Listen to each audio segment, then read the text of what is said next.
स्वस्ति श्री गणेशाय नमः।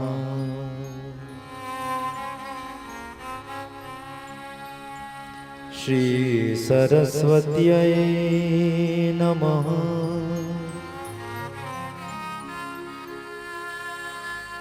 श्री गुरुभ्यो नमः।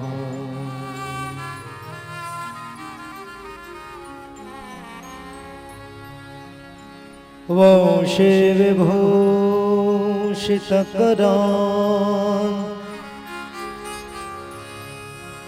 नवनीर्दाभान्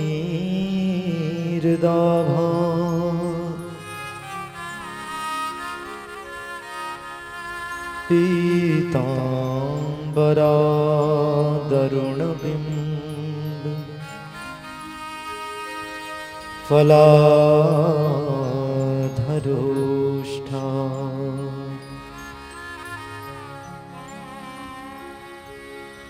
पूर्णेन्दुसुन्दरमुखा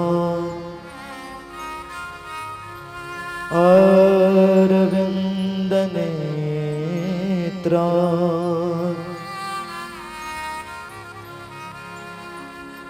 कृष्णात् परं किमपि तत्त्वमहं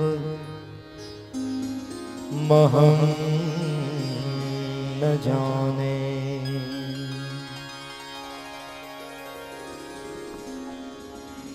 वर्णिवेशरमणीयदर्शनम् मन्दहासरुचिराननाम्बुजम् पूजितं सुरनरोत्तमेर्मुदा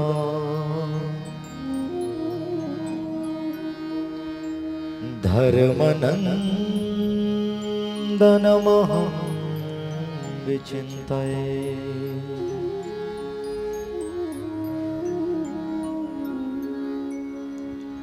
सर्वस्वरूपे सर्वेशे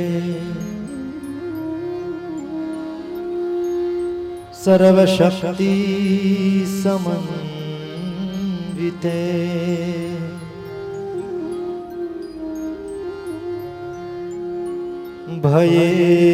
भयेभ्यस्त्राहि नो देवी दुर्गे देवी नमोस्तुते।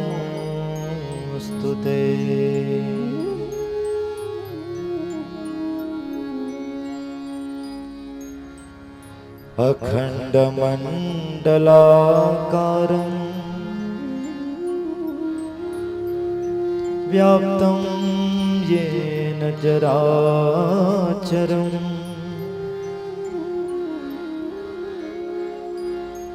तत्पदं दर्शितं येन तस्मै श्री गुरवे नमः।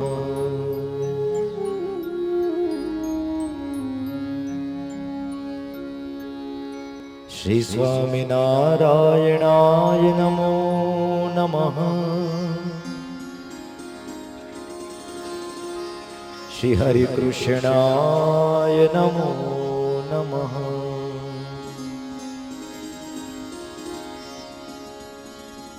श्री सहजानंद स्वामिने नमः।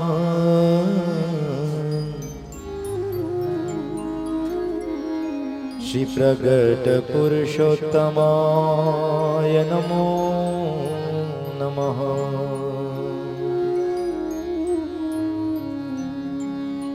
श्री बालकृष्ण भगवान की जय। श्री द्वारकाधीश की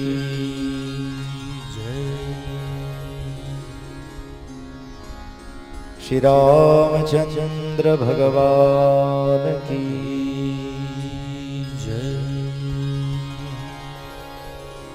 बोलो स्वामी नारायण भगवान की जय। श्री लक्ष्मी नारायण देव की जय। सत्य सनातन धर्म की जय। अपने अपने मात पिता की जय। सद्गुरु देव की जय। ओ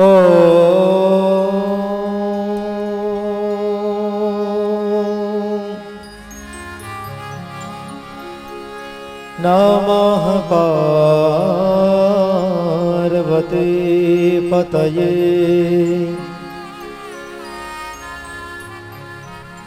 हर हर महादेव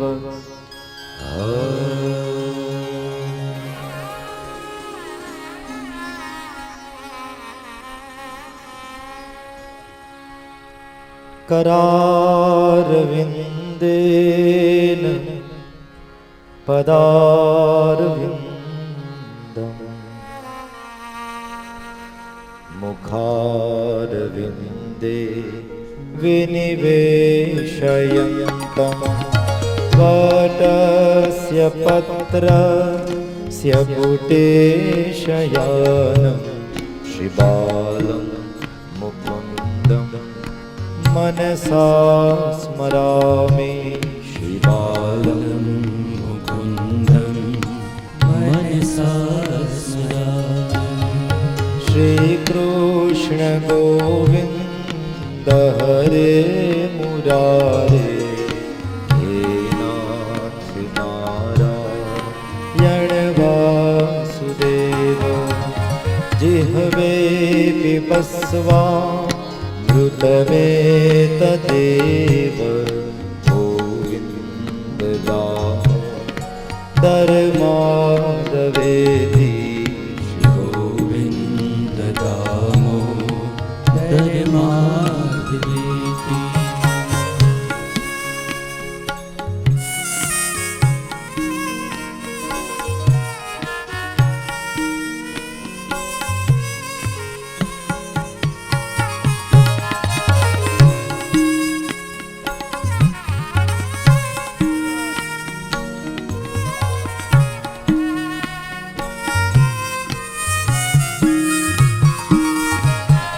विक्रेतु कामा किल गोपकन्या मुरारिपादार्पितचित्तवृत्तिः दद्यादिकम्मा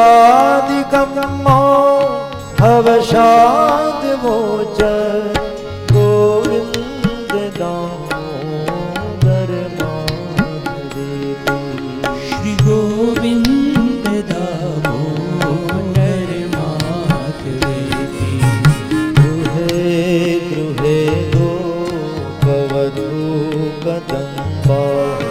सर्वे मिलित्वा समवाप्ययोगं पुण्यानि नामानि पठन्ति नित्यं गोविन्द दामोदरमाधवेति गोविन्द दामोदरमाधवेति।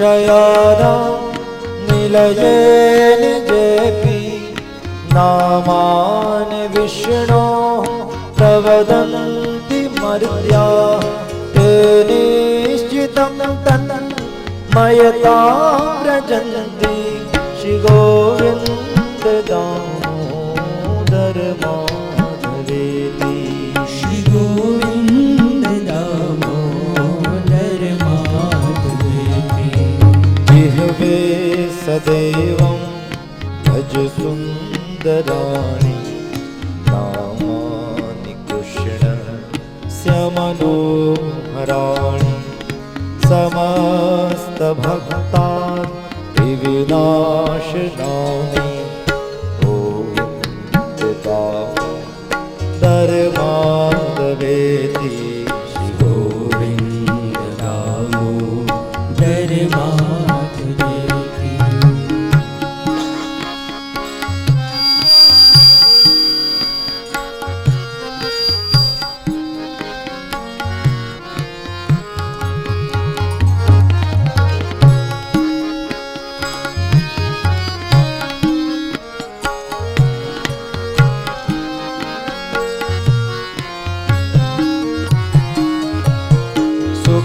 सुखावसाने इदमेव सारं दुःखावसाने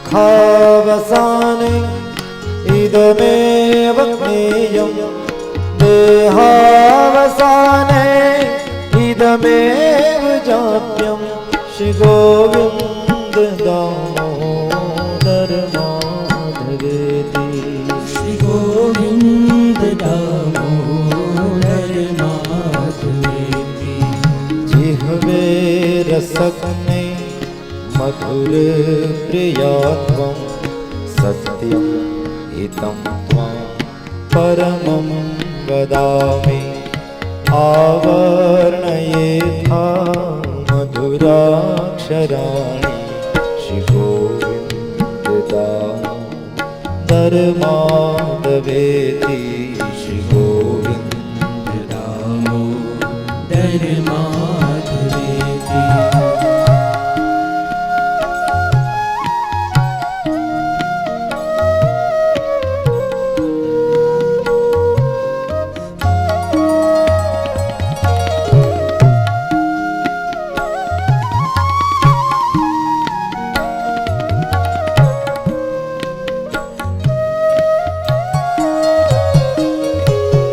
त्वामेव याचे मम देहि जिह्वे समागते दण्डधरे कृतान्ते वक्तव्यमेवं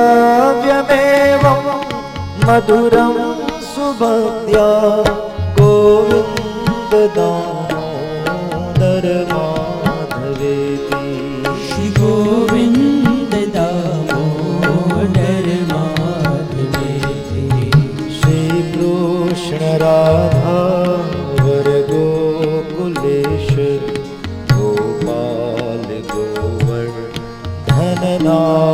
विष्णु जिह्वे पिबस्वामृतमेतदेव गोविन्द दामोदर माधवेति श्री गोविन्द दामोदर माधवेति श्री गोविन्द दामोदर माधवेति गोविन्द दामोदर माधवेति श्री गोविन्द दामोदर माधवेति गोविन्द दामोदर माधवेति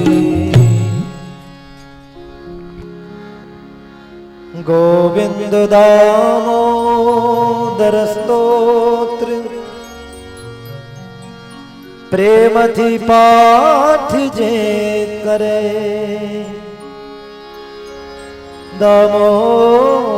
दामोदर दया दाने सहजे बोलो संचरे बोलिए राधा माधव भगवान की जय।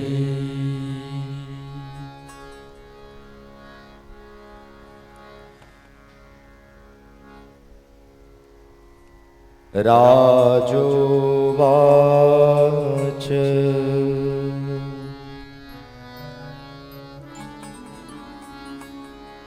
प्रियव्रतो भागवत आत्मा रामकथं मुने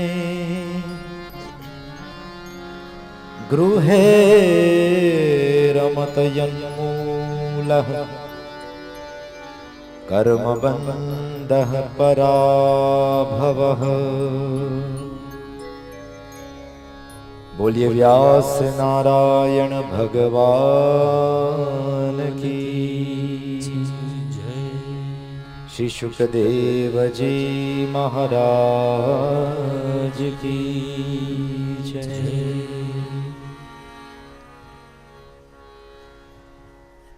परम कृपालु परमात्मा भगवान राधा माधव प्रभुना चरणों में वंदन। इष्टदेव भगवान स्वामीनारायण महाप्रभु के श्री चरणों में वंदन। भागवत ग्रंथराज के चरणों में वंदन।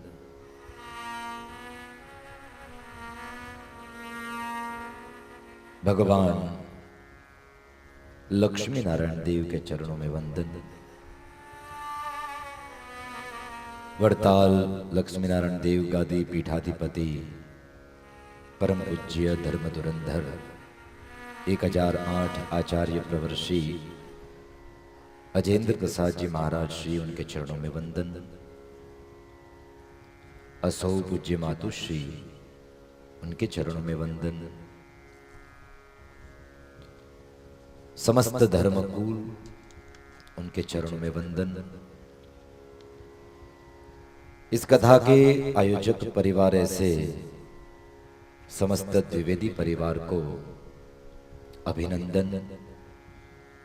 मुख्य श्रोता के रूप में आदरणीय विद्वद वरेण्य श्रीमान जयप्रकाश नारायण जी द्विवेदी एवं उनके धर्मपत्नी श्री उनको शतकोटि वंदन। उपस्थित ब्रह्म देवता उनके चरणों में वंदन। सारस्वतों को प्रणाम। भगवान स्वामीनारायण के आश्रित ऐसे सांख्योगी बहनें उनको भी वंदन। और आप सभी श्रोताओं के हृदय में विराजमान उस परम तत्व को वंदन करते हुए चतुर्थ दिवस के प्रथम सत्र का भगवान गणेश एवं मां शारदा का ध्यान करते हुए स्मरण करते हुए आइए फिर से एक बार प्रारंभ करते हैं।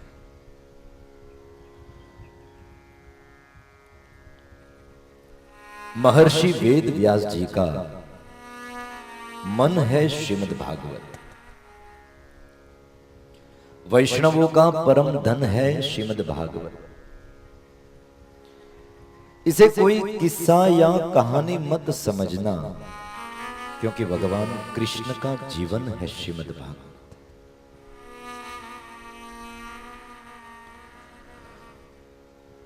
भागवत महापुराण का बहुत ही महिमा सुराणाम अपि दुर्लभ। देवताओं को भी यह कथा दुर्लभ है जो इस पृथ्वी लोक में भगवान की कृपा से हमें प्राप्त हुई है। आइए उस कथा में प्रवेश करें, अपने तन और मन को उस कथा में स्थिर करें। गत दिवस चतुर्थ स्कंद को हमने विराम दिया। आइए पंचम स्कंद उसमें प्रवेश करते हैं। प्रवेश करते ही राजा का प्रश्न है, हे गुरुदेव, प्रियव्रतो भागवत आत्मा राम कथम मुने गृहे रमतयन्मूलः कर्मबन्धः पराभवः। महाराज, आपने मनु महाराज के पुत्र उत्तानपाद की कथा सुनाई, जिनके माध्यम से ध्रुव चरित्र हमने सुना। अब मनु महाराज के दूसरे बेटे प्रियव्रत, उनके बारे में मैंने यह सुना है कि वे पहले तो शादी करना नहीं चाहते थे, लेकिन फिर उन्होंने गृहस्थ धर्म का स्वीकार किया और गृहस्थ जीवन में भगवान का भजन करते करते उन्होंने परमात्मा को प्राप्त कर लिया। तो गृहस्थ जीवन में उन्होंने भजन करके भगवान को कैसे प्राप्त किया? क्योंकि गृहस्थ जीवन में तो गृह कारज नाना जंजाल, ते अति दुर्गम शैल विशाल। घर की कितनी जंजाल होती है, सभी को संभालना, उनके खाने पीने की व्यवस्था करना, उनके लिए पैसे कमाना, रात दिन काम करना। फिर भी प्रियव्रत गृहस्थ जीवन में भगवान को प्राप्त कर लेते हैं, तो वो कैसे हुआ? तब सुखदेव जी महाराज ने कहा, राजन, पहले तो प्रियव्रत शादी नहीं करना चाहते थे, लेकिन फिर ब्रह्मा ने उनको उपदेश दिया गृहस्थ जीवन का कि भाई धन्यो गृहस्थाश्रमः, गृहस्थ आश्रम वो श्रेष्ठ है, धन्य है। क्योंकि संन्यास धर्म में तो एक आदमी भजन करता है, जबकि गृहस्थ जीवन में तो पति और पत्नी दो दो लोग भगवान का भजन कर सकते हैं। तो गृहस्थाश्रम खराब नहीं है, अगर व्यक्ति चाहे तो उसमें भी ईश्वर की आराधना करते हुए भगवान का भजन कर सकता है और भगवान को पा सकता है। तुकाराम गृहस्थी थे, लेकिन भगवान को पा लिया। मीराबाई गृहस्थी थे, लेकिन उन्होंने भी गृहस्थ जीवन में आखिर भगवान को पा लिया। कैसे पाया? ब्रह्मा जी कहते हैं, देखो प्रियव्रत, अगर गृहस्थ जीवन में हमारी एक वृत्ति संसार में रहे, संसार के धर्म व्यवहार जो है वो निभाती रहे, लेकिन एक वृत्ति अगर निरंतर भगवान के पास रहे, तब तो गृहस्थ जीवन में भी भजन हो सकता है। किस प्रकार वृत्ति भगवान के संग लगनी चाहिए? बोले जैसे पनिहारी होती है, वो अपने माथे पर 3 घड़े रख करके चलती है और कोख में एक बच्चा भी उनका रहता है, सहेलियां भी आजू बाजू में चलती है, उनके साथ बातें भी करती जाती है। कोख में बच्चा है तो उसको भी संभालती है, लेकिन और रास्ता भी देखो, उसको पता है कि मुझे कहाँ जाना है, अंततः वो अपने घर पहुंच ही जाती है। लेकिन फिर भी वो जो ऊपर के 3 घड़े हैं वो गिरते नहीं, ना ही उसमें से पानी छलकता है। क्यों? वरना ये तो बातें कर रही है सहेलियों के साथ, एक हाथ में बच्चा भी है, तो ऊपर से घड़े तो गिरने ही चाहिए, लेकिन नहीं गिर रहे, क्योंकि बात में भी ध्यान है, कोख में बच्चा है उसकी ओर भी एक ध्यान है, लेकिन एक सूक्ष्म वृत्ति जो है वो लगातार घड़े पर है, जो कंटिन्यू है, निरंतर है। अगर वो हट गई वृत्ति, तब तो घड़े गिर जाएंगे। वैसे ही संसार का धर्म व्यवहार का काम कर लो, लेकिन हमारी एक वृत्ति निरंतर भगवान कृष्ण में लगनी चाहिए, निरंतर भगवान में रहनी चाहिए, अनुसंधान केंद्र भगवान होने चाहिए। गृहस्थ जीवन का उपदेश दिया तो प्रियव्रत ने फिर शादी कर ली। अब ये प्रियव्रत जो है उनका नाम भी तो बड़ा सुंदर है। प्रियव्रत, जिनको व्रत प्रिय है उसका नाम है प्रियव्रत। अच्छा, व्रत क्यों प्रिय है?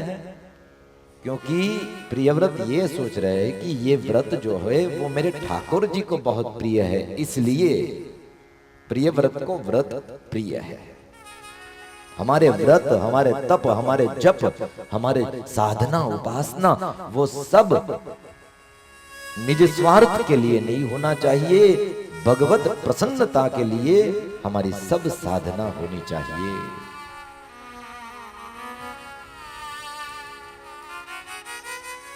तो ब्रह्मा के आज्ञा से प्रियव्रत ने बरहिष्मती कन्या के साथ शादी की और उनको 10 लड़के हुए हैं और एक बेटी का भी जन्म हुआ है। एक बार प्रियव्रत ने सोचा कि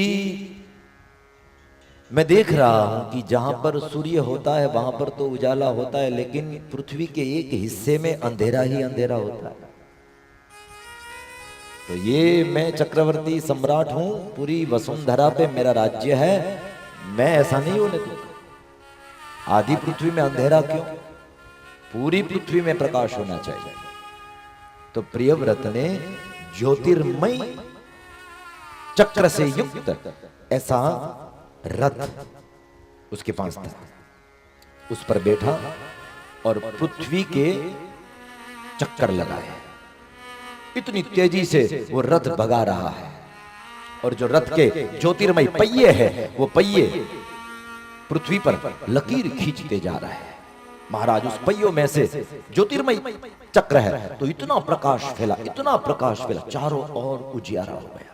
प्रकाश प्रकाश, सूर्य का प्रकाश उसके सामने कम हो गया, इतना प्रकाश। अब ये तो विधि का क्रम जो है वो टूट रहा था, तो ब्रह्मा ने प्रियव्रत को रोका कि देखो, ये जो चंद्र है वो अपना काम करता है, सूर्य जो है वो अपना काम करता है, ये जितनी भी प्रकृति है वो परमात्मा के अधीन है और परमात्मा के द्वारा ही वो सब चलता है। तो प्रियव्रत, आप इसमें दखल अंदाजी मत करो। जिस प्रकार से भी, जैसा भी सूर्य का प्रकाश आदि पृथ्वी में मिले, आदि में न मिले, तो खेद न करो और शांत हो जाओ। तो ब्रह्मा के कहने पर प्रियव्रत ने अपना जो ज्योतिर्मय पहियों वाला रथ था उसको शांत कर दिया। लेकिन तब तक तो पृथ्वी में 7 लकीरें खींच चुकी थी, बड़े बड़े 7 गड्ढे हो गए पृथ्वी में। तो क्या हो गया? बोले 7 द्वीप बन गए और जो गड्ढे थे उसमें जल भरा गया तो वो 7 समुद्र बन गए। हमारे यहाँ 7 द्वीप हैं, 7 समुद्र हैं, वो प्रियव्रत ने बनाया है। फिर वही प्रियव्रत के पुत्र अग्निद्र,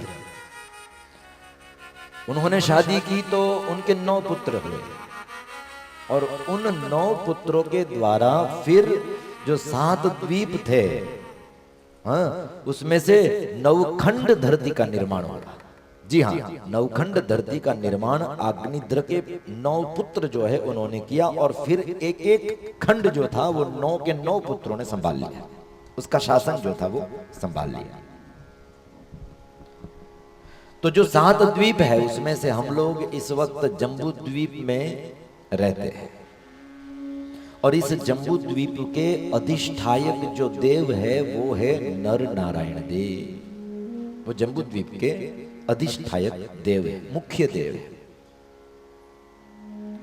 अब भागवत वर्णन करता है कि अग्निद्र के 9 पुत्र में से नाभि सबसे बड़े पुत्र थे और ऐसे नाभि राजा, उनका विवाह मेरु देवी से हुआ और इस दिव्य दाम्पत्य द्वारा हमारी इस वसुंधरा को एक भगवान का अवतार मिला और वो अवतार है ऋषभदेव जी महाराज। बोलिए ऋषभदेव जी महाराज की जय। भक्तों, आपको जानकर के खुशी भी होगी, आश्चर्य भी होगा कि ये जो संन्यस्त धर्म है, दिगंबर संन्यस्त धर्म और ऊर्ध्वरेता मुनियों का जो धर्म, ये दो धर्म है, एक ऊर्ध्वरेता मुनियों का धर्म और एक दिगंबर संन्यस्त धर्म। इन दोनों धर्म की स्थापना ऋषभदेव जी महाराज ने की है। जैनों के आदि तीर्थंकर है, जैनों के तीर्थंकर 24 है, उसमें आदि तीर्थंकर ऋषभदेव जी महाराज। हमारे यहां भगवान के अवतार भी 24 है, जैनों के तीर्थंकर 24, भगवान के अवतार 24, प्रकृति के तत्व भी 24 है। हाँ?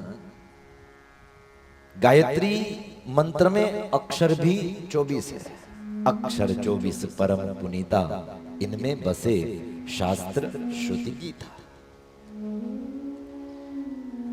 और जब हम परमात्मा बोलते हैं तो वो जो परमात्मा ये लिखो ना गुजराती में और फिर उसका गणित करो ना, तो वो जो अंक है वो भी 24 आता है। क्योंकि गुजराती में प का अर्थ है, अगर गणित में गिनो तो 5, ऐसे करो तो 5 होता है। प मतलब 5, र मतलब 2, 5 और 2 7, फिर माँ मतलब ऐसे करके ऐसे और ऐसे 4.5 हुआ। 4 और 2 लकीरें खींच लो, गुजराती में 4.5 होता है। तो 7 और 4.5, फिर आधा तो आता है, वो हमारे गुजराती में 8 कहा जाता है। हाँ, तो 11.5 और 8 19.5, और फिर आता है माँ, परमात्मा 4.5, फिर इकट्ठा कर तो 19.5 और 4.5, देखो 24 हो गया। प्रकृति के तत्व 24 है, जैन के आदि तीर्थंकर 24 है, हमारे अवतार भी 24 है। परमात्मा का शब्द का अगर गणित किया जाए तो वो भी 24 है। गायत्री मंत्र के अक्षर भी 24 है। जो भी हो, लेकिन 24 का जो क्रम है वो भगवान को अच्छा लगा। भगवान ने 24 अंक को पसंद किया।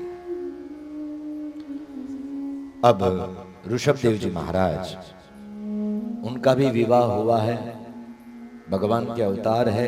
इंद्रपुत्री जयंती के साथ ऋषभदेव जी महाराज का विवाह हुआ। उनके यहां 100 पुत्र हुए और उन 100 पुत्रों में से सबसे बड़े पुत्र का नाम है भरत। और हमारे इस देश का नाम भारत भी भरत जी के नाम से पड़ा है। पहले हमारे देश का नाम था अजनाब। जी हाँ, ये जो हमारा देश है अजनाब नाम से जाना जाता था। फिर जाके भरत जी के नाम से इस अजनाब देश का नाम पड़ा भारत। भादित्तो धातु है, अर्थ होता है प्रकाश। भारत, प्रकाश में रत रहने वाला देश, उसका नाम है भारत। कौन सा प्रकाश? आध्यात्म प्रकाश भारत में है। बहुत सारे ग्रंथ, पुराण, शास्त्र भारत में है। गंगा, यमुना, सरस्वती इत्यादि अनेक नदियां भारत में है। अनेक अनेक देवस्थान, मंदिर भारत में है। भगवान ने जितने भी अवतार लिए वे सभी अवतार भी तो भारत में है।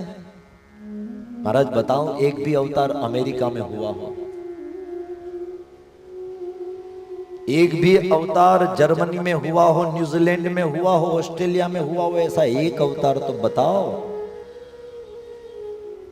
नहीं, भगवान ने भी जब जब अवतार लेना पसंद किया तब तब भारत की भूमि को मेरे ठाकुर जी ने पसंद किया है। तो इसका मतलब क्या हम भगवान को भारतीय कह सकते हैं? हाँ? क्योंकि भगवान के सभी अवतार भारत में हुए, तो क्या भगवान को हम भारतीय कह सकते हैं? लेकिन अगर भारतीय कहते हैं तो फिर प्रश्न एक ये भी है कि उसको तो जगन्नाथ भी कहा जाता है। पूरे जगत का वो तो नाथ है।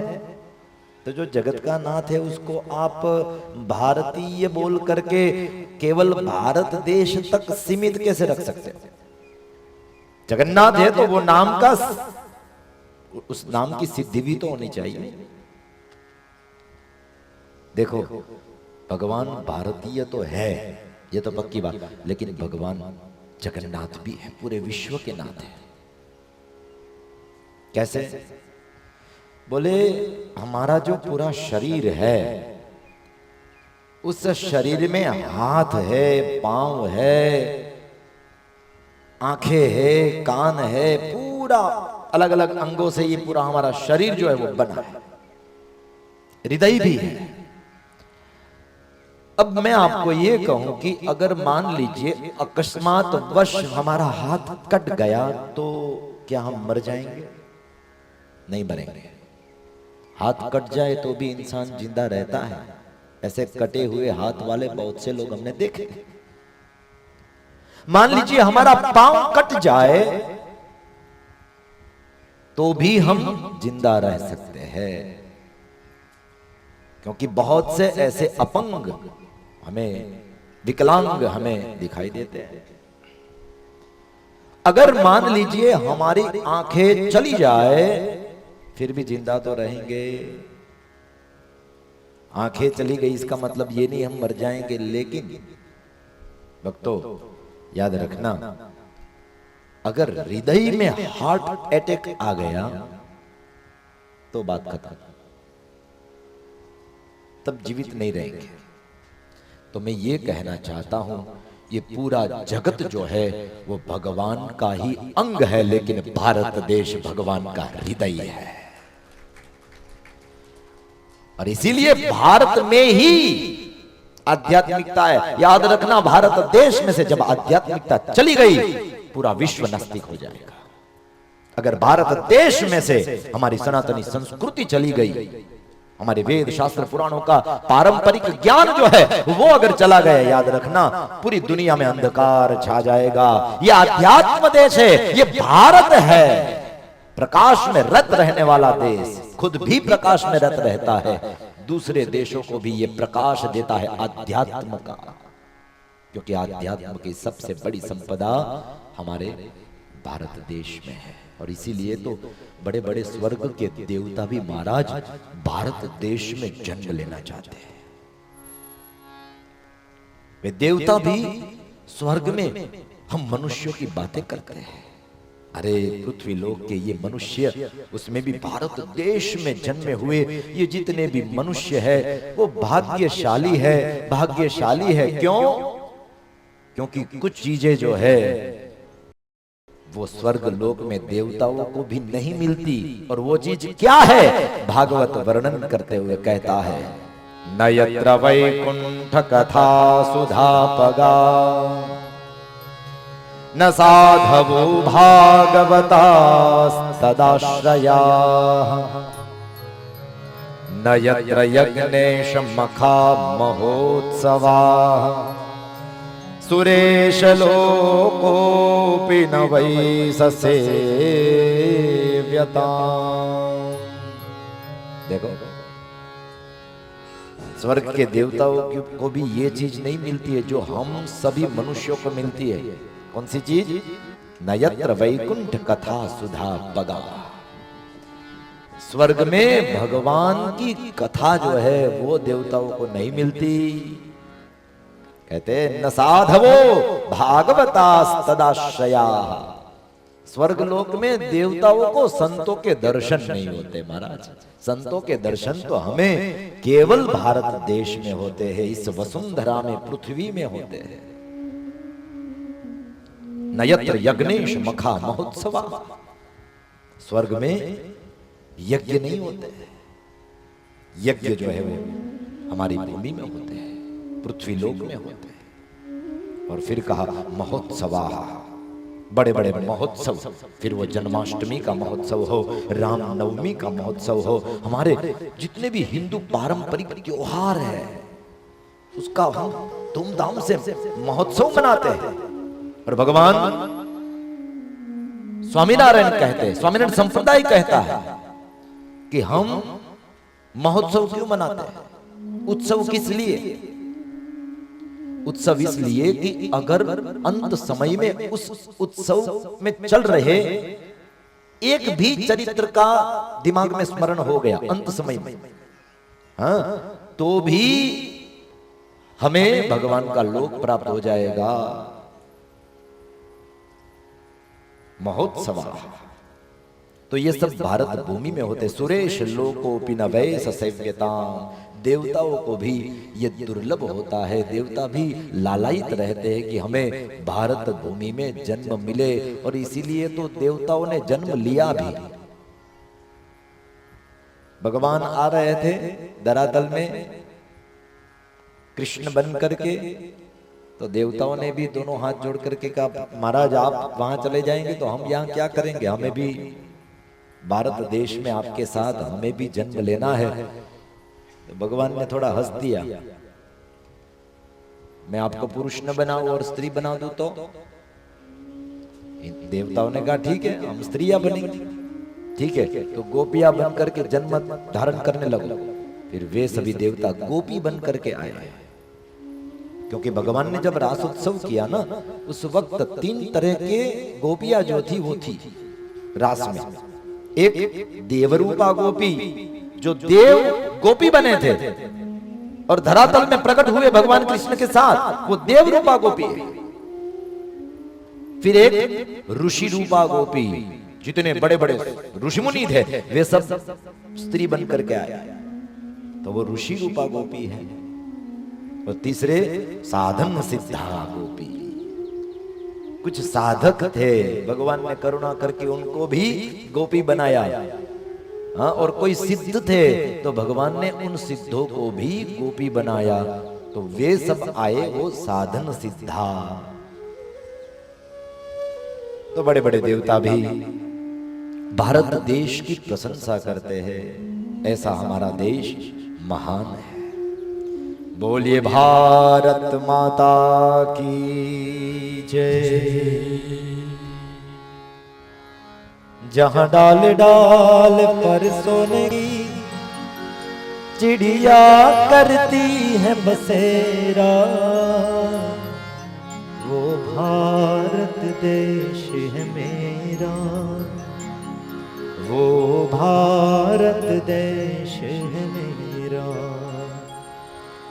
जहां सत्य अहिंसा और धर्म का पग पग लगता है डेरा, वो भारत देश है मेरा, वो भारत देश है मेरा। ऐसा भारत देश। भक्तों, हम सब भाग्यशाली हैं। एक तो ईश्वर ने कृपा करके हमें मनुष्य देह दिया, उसमें भी भगवान की बड़ी कृपा तो ये हो गई कि मनुष्य देह में भी हम हिंदू बने। और हिंदू तो बने, लेकिन हिंदू बन करके भी भगवान की और कृपा तो ये हुई कि भारत देश में हमें जन्म मिला। तो ये हमारे लिए बहुत सौभाग्य की बात है। तो ऐसे भरत जी के नाम से हमारे देश का नाम भारत पड़ा, वरना उसका नाम था अजना। अब ऋषभदेव जी महाराज के 100 संतान है, 100 पुत्र थे। पुत्र जब बड़े हुए, भरत जी सबसे बड़े हैं, सबके सब पुत्र जब बड़े हुए तो ऋषभदेव जी महाराज ने उनको बुलाया, बैठाया और फिर ज्ञान का उपदेश दिया। क्योंकि अब ऋषभदेव जी महाराज वानप्रस्थ आश्रम ग्रहण करना चाहते हैं, राजपाट सब कुछ छोड़ करके जंगल में भगवान का भजन करना चाहते थे। तो सोचा कि मैं जाऊं, उससे पहले अपने बच्चों को कुछ धर्म की अच्छी बातें सिखा करके फिर जाऊं। योग्य समय पर जब हमारे बच्चे समझने योग्य हो जाए तो उसे कभी कभी पास में बैठा करके उन्हें अच्छी अच्छी धर्म की, शास्त्र की, पुराणों की बातें सुना, कुछ अच्छी अच्छी कहानियां हो जिसमें से कुछ अच्छा धर्म का सार निकलता हो, ऐसी बातें करो। उनको व्यावहारिक ज्ञान भी दो, आध्यात्मिक ज्ञान भी दो। टेक्नोलॉजी भी होनी चाहिए, आधुनिकता भी जरूरी है, आधुनिकता के साथ आध्यात्मिकता भी जरूरी है। क्योंकि आध्यात्मिकता वो जीवन का मूल है और आधुनिकता जीविका का मूल है। जी हाँ, हमारे जीवन का मूल तो आध्यात्मिकता। आजीविका के लिए हम लोग आधुनिकता जो है उसको अपना लेते हैं। ठीक है, ठंडा पानी पीना है, चलो फ्रिज को ले लिया, बहुत गर्मी हो रही है, चलो एसी चला दिया। ये सब आधुनिकता है, जरूरी है।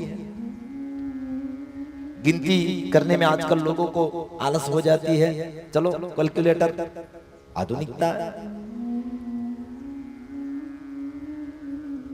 तो आध्यात्मिकता वो तो मूल है। बच्चों को सिखा, उनको अच्छे अच्छे पाठ सिखा, हर माँ बाप का यही कर्तव्य है।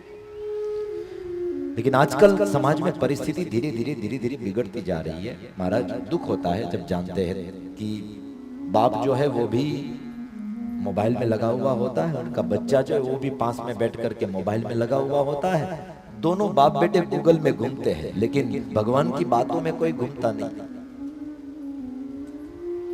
परिवार में 5 या 6 लोग होते हैं।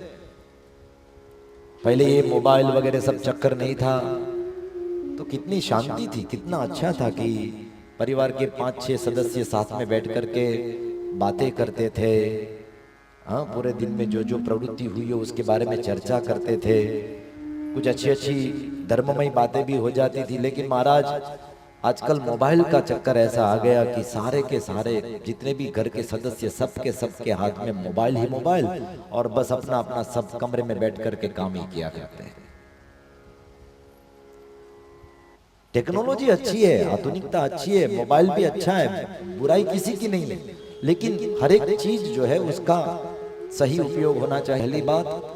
और कोई भी चीज का अतिरेक नहीं होना चाहिए। ये क्या बात हो गई, 24 घंटे में से हम लोग 20-20 घंटे मोबाइल में लगे रहते हैं।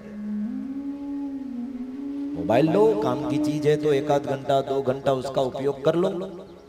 कोई अच्छी चीजें आप लोगों को समाज को देनी है तो आधुनिकता वो बहुत बड़ा माध्यम है, तो उसका उपयोग करो, लेकिन एक मर्यादा में रह करके। अतिरेक तो हर एक चीज का खराब है। पूरे दिन 24 घंटे मोबाइल में ही लगे रहते। लोग रास्ते में चलते चलते भी मोबाइल उपयोग करते हैं, चलते चलते जाते हैं, और कभी कभी तो रास्ते में चलते चलते मोबाइल में ध्यान होने के कारण अकस्मात भी हो जाता है, एक्सीडेंट भी हो जाता है। कितनी आदत हो गई है आजकल लोगों को टेक्नोलॉजी की, उसके बगैर चलता ही नहीं। चलते चलते हाथ में मोबाइल और सामने खंभा है तो उस खंभे पर वो टकरा गया, तो जैसे ही टकरा गया तो महाराज खंभे को भी सॉरी बोलता है, भाई माफ कर देना, सॉरी। मोबाइल में देखते देखते उसको ये भी नहीं पता मैं किसके साथ टकराया, उसको सॉरी बोल करके आगे चला जाता है। इतना वो उलझा हुआ होता है, लीन हो जाता है। तो थोड़ी हम लोगों को ये हमारी आदतें जो है उसको चेंज करना पड़ेगा। फिर हम ही लोग तो फरियाद करते हैं कि आजकल हमारे बच्चे हमारे काबू में नहीं रहे। कैसे रहेंगे? तुम अपने ही काम में लगे हुए हो तो तुम अपने बच्चों को कैसे काबू में रखोगे? अपने काम में से थोड़ा बच्चों को भी समय दो। हम लोग बच्चों को समय ही नहीं देते, अपेक्षा रखते हैं बड़ी बड़ी हमारे बच्चे धर्मवान हो, धार्मिक हो, संस्कारी हो, ये हो वो हो, लेकिन उसको समय तो दो, जो देना चाहिए वो तो दो। पूरे दिन हम तो काम में लगे रहते, सुबह से शाम तक काम करते, कभी कभी रात तक, कभी कभी तो देर रात तक। देखो, सुबह 8 बजे से लेकर के शाम को 5 बजे तक आप लोग बिजनेसमैन बनो। सुबह 8 बजे से काम पर लग जाओ, कोई बात नहीं, शाम को 5 बजे तक काम करो, बिजनेसमैन बनो 8 से 5 तक। लेकिन 5 बजे से लेकर रात को 12 बजे तक आप लोग फैमिली मैन बन जाओ, क्योंकि फैमिली मैन बनना जरूरी है। ऋषभदेव जी महाराज ने सोचा कि अब बच्चे बड़े हो गए हैं, मुझे भी अब जाना है, वानप्रस्थ आश्रम स्वीकार करना है, तो चलो बच्चों को कुछ सिखा करके जाता हूं। तो ऋषभदेव जी महाराज ने अपने 100 के 100 बच्चों को क्या दिव्य ज्ञान दिया। नायम देहो देह भाजा नृलोके कष्टान् कामान् अर्हते विड्भुजां ये तपो दिव्यं पुत्रकायेन सत्वं शुद्ध्ये तस्मात् ब्रह्म सौख्यं त्वनन्तं नायं देहो देहबाजां नृलोके। हे पुत्रों, भगवान ने कृपा करके हमें ये देह दिया है, तो ये देह केवल भोग विलास को भोगने के लिए नहीं दिया है। बच्चों सावधान हो जाए। अब मैं आप लोगों को ये राजपाट सौंप करके जाना चाहता हूं, लेकिन आपको जीवन का सत्य बताना चाहता हूं। उमा कहूं मैं अनुभव अपना, सत हरि भजन जगत सब सपना।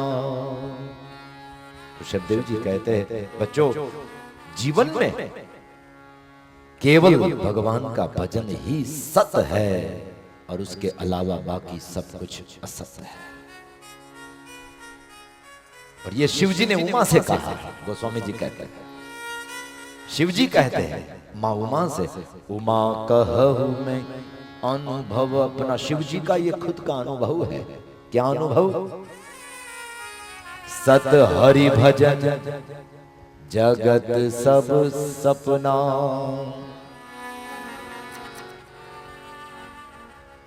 शंकराचार्य महाराज ने भी यही सिद्धांत प्रस्तावित किया महाराज, कि विश्वम त्यक्त्वा स्वप्न विचारम, इस विश्व को जगत को हमें त्याग देना चाहिए। किस प्रकार? बोले स्वप्न जान करके रात को सोए हैं, अगर सपना आया तो सपने में हमारा धन माल सब कुछ लूट गया, तो क्या सच में लूट गया? सुबह उठते तो पता चलता है अरे खामखा सपने में दुखी हो रहा था, महाराज इतना रोया, बेहोश हो गया। लेकिन जब जागा तो पता चला वो तो स्वप्न था। लेकिन महाराज वो बंद आंख से देखा हुआ स्वप्न है और ये जगत खुली आंख से देखा हुआ स्वप्न है। विश्वम त्यक्त्वा स्वप्न विचारम।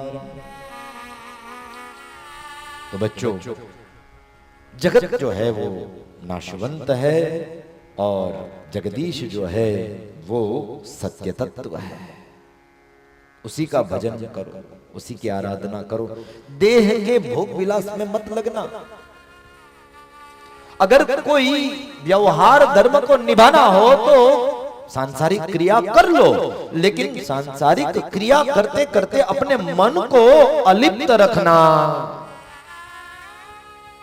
अलिप्त का मतलब है मन को भगवान में रखो और बाकी सांसारिक धार्मिक व्यावहारिक जो भी क्रिया है वो करो, लेकिन मन भगवान के पास रहना चाहिए।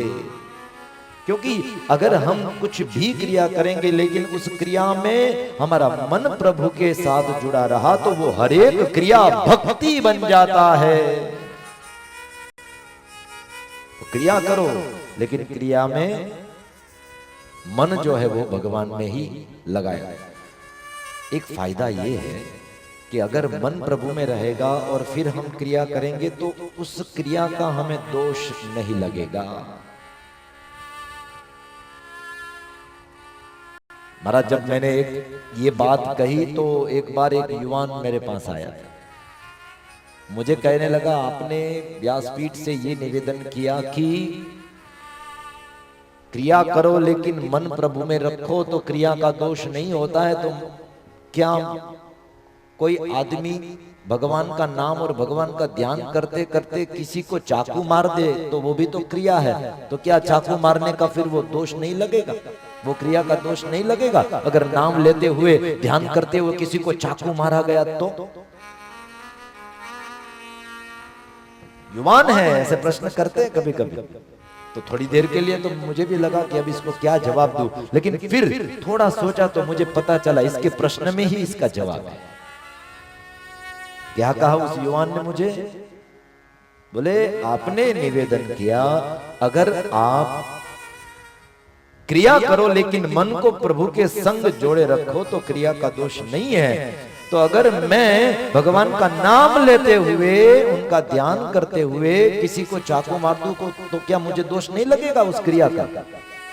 मैंने जवाब दिया, भाई तूने अभी कहा मैं भगवान का नाम लूं, भगवान का ध्यान करूं, फिर किसी को चाकू मारूं। भला इतना तो बता, भगवान का नाम लेने के बाद, ध्यान करने के बाद तेरे मन में हिंसा करने का विचार आएगा? ये पहले तू सोच। क्योंकि एक बार भगवान का नाम ले लिया, ध्यान कर लिया, फिर वो भगवान जो अहिंसा परमो धर्म में मानता है, वो हमारे हाथों से हिंसा करा ही नहीं सकता है। फिर तो तेरे हाथ से चाकू होगा तो भी छूट जाएगा, अगर तूने भगवान का नाम ले लिया, ध्यान कर लिया। तो कोई भी क्रिया करो लेकिन उस क्रिया में अगर हमारा मन लिप्त नहीं है, अलिप्त है, मन ईश्वर के साथ जुड़ा हुआ है, तो क्रिया का दोष लगता नहीं है।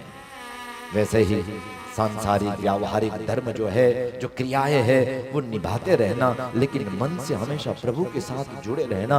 इस प्रकार ऋषभ देव जी ने अपने 100 पुत्रों को बहुत सुंदर उपदेश दिया है। और फिर ऋषभ देव जी महाराज वन प्रयाण करते हैं और उन्होंने अपना मोक्ष किया। और 100 पुत्रों में से सबसे बड़े बेटे का नाम है भरत जी। उनको राजगादी का शासन जो था वो सौंपा गया। भक्तों, यहाँ पर हमारे बीच में परम पूज्य धर्म धुरंधर पूज्य लालजी महाराज श्री पुष्पेंद्र प्रसाद जी महाराज श्री पधारे हैं। व्यासपीठ उनको नतमस्तक प्रणाम करते हैं। जोरदार करतल ध्वनि के साथ हम उनका स्वागत और अभिवादन करते हैं। भरत जी महाराज गादी पर बैठे, राजा बने, चक्रवर्ती सम्राट थे। पहले भी कहा उन्हीं के नाम से हमारे देश का नाम भारत पड़ा है। और ये भरत जी कौन है वो भी थोड़ा समझ लो, कब हुए ये भरत जी ये भी सोच लो, समझ लो। क्योंकि ये भरत जी राम जी के भाई भरत जी नहीं, क्योंकि राम जी और वो भरत जी तो त्रेता युग में हुए, लेकिन ये भरत जी सत्य युग में हुए हैं, सत्य युग में। भरत जी ने भी अपने पिता के समान सुंदर तरीके से राज्य व्यवस्था को संभाला, प्रजा का पालन किया, रक्षा की। और फिर जब उनकी उम्र हो गई तो उन्होंने अपने बच्चों को राजगादी सौंप दी और वे गंडकी नदी के किनारे छोटी सी आश्रम में कुटिया बना करके वहीं पर भगवान का भजन करने लगे। लेकिन महाराज उस भरत जी से एक गलती हो गई। गलती ये हुई कि भगवान का भजन करते करते अचानक से मृग के बच्चे का योग हो गया, उनके साथ उनका संग हो गया। छोटा सा बच्चा था, हाथ में आ गया तो उसी के साथ खेला करते थे, खुदा करते थे। धीरे धीरे ध्यान, भजन, भक्ति ये सब कुछ छूटने लगा। संध्या पूजा करते थे वो भी छूटने लगा। अब तो रात दिन उस मृग के बच्चे के साथ ही खेला करते हैं। कथा ये कहती है कि एक बार मृग का बच्चा जो था वो भाग गया। भरत जी उसके वियोग में बीमार हो गए। बीमार इतने हुए महाराज कि अब तो बस मौत की शरण में अंतिम सांसें चल रही थी। लेकिन मन में, दिमाग में निरंतर उस मृग के बच्चे का ही चिंतन चल रहा था। अरे वो बच्चा कहाँ चला गया, कितना सुंदर था, मेरे साथ वो खेलता था, मैं उसके साथ खेलता था, मैं उसको खिलाता था, पिलाता था। कहाँ चला गया होगा, उसकी हालत क्या हुई होगी, किसी ने उसको मार तो नहीं दिया होगा। बस ऐसे सोचते सोचते भरत जी की मौत हुई। रंते यामती सागति, मृग के बच्चे का चिंतन करते करते भरत जी की मृत्यु हुई। तो दूसरे जन्म में वे भरत जी मृग का शरीर धारण करते हैं। मृग योनि में उनका जन्म हुआ। लेकिन मृग योनि में भी भरत जी को अपने पूर्व जन्म की सारी स्मृति है। अब पछतावा हुआ, अरे ये मैंने क्या गलती कर दी। आराम से भगवान का भजन कर रहा था, लेकिन ये मृग के बच्चे ने मुझे भटका दिया। मैंने भी खामखा उसके ऊपर दया कर दी, क्योंकि पानी में डूब रहा था। तो सोचा कि बचा लूं। तो किसी को बचाना ये तो दया है, और दया सबसे बड़ा धर्म है। दया सर्वभूतेषु, सभी प्राणी मात्र के ऊपर दया करनी चाहिए। क्यों?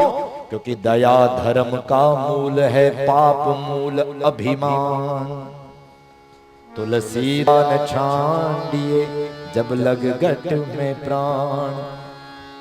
तो महाराज दया की और मृग के बच्चे को बचाया तो वो तो बहुत अच्छी बात है, वो तो धर्म का काम किया। लेकिन एक गलती ये हो गई, पाप ये हो गया, उस बच्चे में आसक्त हो गए।